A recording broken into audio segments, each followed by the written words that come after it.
Halo Basmate, selamat bergabung kembali di program pelatihan literasi AI untuk semua.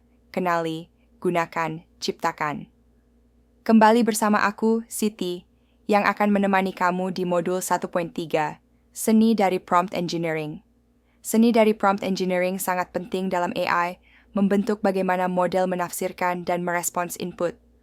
Menguasai seni ini melibatkan pemahaman dasar-dasar AI, merancang prompt yang tepat, dan melakukan iterasi berdasarkan umpan balik. Keterampilan ini meningkatkan efektivitas AI dalam berbagai aplikasi dan memastikan sistem AI memberikan hasil yang akurat dan relevan.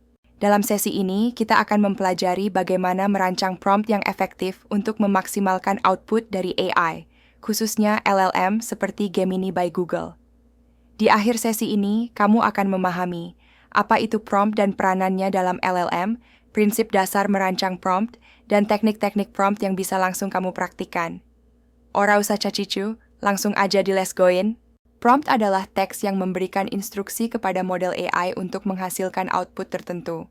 Hal ini berfungsi sebagai panduan bagi model untuk memahami konteks dan tujuan dari tugas yang diberikan, sehingga AI dapat memberikan respons yang relevan dan akurat. LLM atau Large Language Model adalah model AI yang dilatih dengan teks dalam jumlah besar. Model ini mengidentifikasi pola antar kata, konsep, dan frasa, memungkinkan LLM untuk menghasilkan respons sesuai prompt yang diberikan. Contoh sederhana prompt dan output. Misalnya, jika saya mengetik siang ini saya makan nasi, maka AI bisa menebak lanjutannya, padang, uduk, atau rames. Ini karena LLM belajar dari pola-pola yang familiar. Tapi hati-hati, LLM juga bisa halusinasi, yaitu menghasilkan informasi yang salah. Halusinasi dalam LLM dipengaruhi oleh kualitas data training, metode yang digunakan, dan frasa prompt. Data yang tidak akurat atau bias dapat menyebabkan output yang salah. Metode pemrosesan yang kurang optimal juga berkontribusi. Pemilihan frasa prompt yang tepat sangat penting untuk mengurangi risiko halusinasi dan meningkatkan akurasi hasil. Prompt dalam LLM berfungsi sebagai instruksi yang menentukan arah dan kualitas teks yang dihasilkan. Pemilihan kata dan struktur kalimat dalam prompt sangat mempengaruhi hasil akhir. Dengan memahami cara kerja prompt, kita dapat mengoptimalkan output yang dihasilkan oleh model bahasa besar ini. Selanjutnya, apa itu prompt engineering? Prompt engineering adalah seni merancang prompt yang efektif untuk mendapatkan output yang diinginkan dari model AI. Ini melibatkan pemahaman mendalam tentang bagaimana model bekerja dan bagaimana merumuskan pertanyaan atau pernyataan yang memandu model untuk memberikan jawaban sesuai harapan. Definisi masalah adalah langkah awal dalam prompt engineering. Merancang prompt yang efektif melibatkan menjelaskan permasalahan dengan jelas, bisa dalam bentuk kalimat, pertanyaan, atau contoh. Interaksi dengan model AI dan pemrosesan iteratif diperlukan untuk memperbaiki prompt berdasarkan output yang dihasilkan. Syarat prompt yang baik meliputi ringkas dan spesifik. Dengan memperbaiki prompt secara iteratif, kita dapat memperoleh output yang lebih baik dari model AI. Fokus pada kejelasan dan detail yang relevan untuk memastikan model memahami dan merespons dengan tepat. Sebagai contoh, prompt berikut ini merupakan contoh prompt yang belum spesifik. Buatkan 3 iklan untuk suatu produk. Pertanyaannya, produk yang seperti apa? Bisa dilihat output yang dihasilkan oleh AI tersebut bervariasi. Hal ini dikarenakan prompt engineer tidak memberikan stimulus prompt yang spesifik untuk menggambarkan produk seperti apa yang diminta. Daripada hanya menulis buat iklan, kita bisa menulis buat 3 iklan untuk laptop RAM 16GB dan SSD 1TB. Hasilnya akan jauh lebih jelas. Contohnya seperti ini.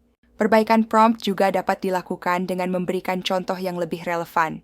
Misalnya, untuk laptop desainer grafis dengan RAM 16GB dan SSD 1TB sebagai berikut. Perhatikan output yang dihasilkan. Perbaikan prompt dengan memberikan contoh dikenal sebagai in-context learning atau shot-based prompting. Dalam pembelajaran kontekstual, contoh-contoh ini membantu model memahami pola dan konteks yang diinginkan. Dengan memberikan 1 atau lebih contoh, model dapat menghasilkan respons yang lebih akurat dan relevan, meningkatkan efektivitas interaksi dengan AI. Zero-shot prompting versus few-shot prompting, mana yang lebih efektif? Zero-shot prompting yaitu memberikan prompt kepada LLM tanpa contoh. Sebaliknya, few-shot prompting memberikan satu atau lebih contoh untuk membimbing keluaran model. Tentunya dua teknik yang berbeda ini sangat berpengaruh terhadap hasil generasi AI. Berikut adalah contoh few-shot prompting. Perhatikan teknik menulis promptnya. Pemanfaatan LLM dalam dunia kerja mencakup pembuatan artikel, seperti panduan ternak lele. LLM menghasilkan keluaran berupa panduan tersebut mulai dari pengantar tentang potensi bisnis lele, persiapan awal seperti memilih lokasi dan jenis kolam, memahami kriteria lokasi ideal, dan perbedaan kolam terpal, beton, dan tanah. Kesimpulan panduan ternak lele mencakup rangkuman poin penting dan motivasi untuk memulai. Lampiran berisi daftar istilah penting dan sumber informasi lebih lanjut, hingga catatan penting untuk pengembangan artikel. Selain itu, pemanfaatan LLM dalam dunia kerja juga dapat diimplementasikan melalui pembuatan ringkasan dengan contoh prompt dan output sebagai berikut. Klasifikasi ulasan produk menggunakan model bahasa besar juga dapat dilakukan untuk meningkatkan efisiensi analisis sentimen. Misalnya, ulasan barangnya bagus berkualitas, senang belanja di sini, diklasifikasikan sebagai positif karena menyoroti kepuasan pelanggan terhadap kualitas produk dan pengalaman belanja. Kata-kata seperti bagus berkualitas dan senang menunjukkan sentimen positif yang jelas. Review kedua, ukurannya pas, kainnya lembut, diklasifikasikan sebagai positif. Pelanggan memuji dua aspek penting, ukuran dan bahan kain. Kesesuaian ukuran dan kelembutan kain menunjukkan bahwa produk tersebut memenuhi harapan pelanggan, mencerminkan pengalaman berbelanja yang memuaskan. Sebaliknya, review pengiriman lama, respon penjual kurang cepat, diklasifikasikan sebagai negatif. Alasan, pelanggan menyebutkan dua masalah utama, yaitu keterlambatan pengiriman dan kurang responsifnya penjual, yang menunjukkan pengalaman negatif. LLM juga dapat digunakan untuk ekstraksi data harga dan komoditas dari laporan. Misalnya, beras premium turun 0,26% menjadi 15.350 per kilogram, beras medium naik 0,007% menjadi 13.480 per kilogram, dan bawang merah turun 1,45% menjadi 40.70 per kilogram. Data ini dapat disimpan dalam tabel untuk analisis lebih lanjut. Pemanfaatan LLM tersebut memungkinkan ekstraksi data harga dan komoditas secara efisien sebagai berikut.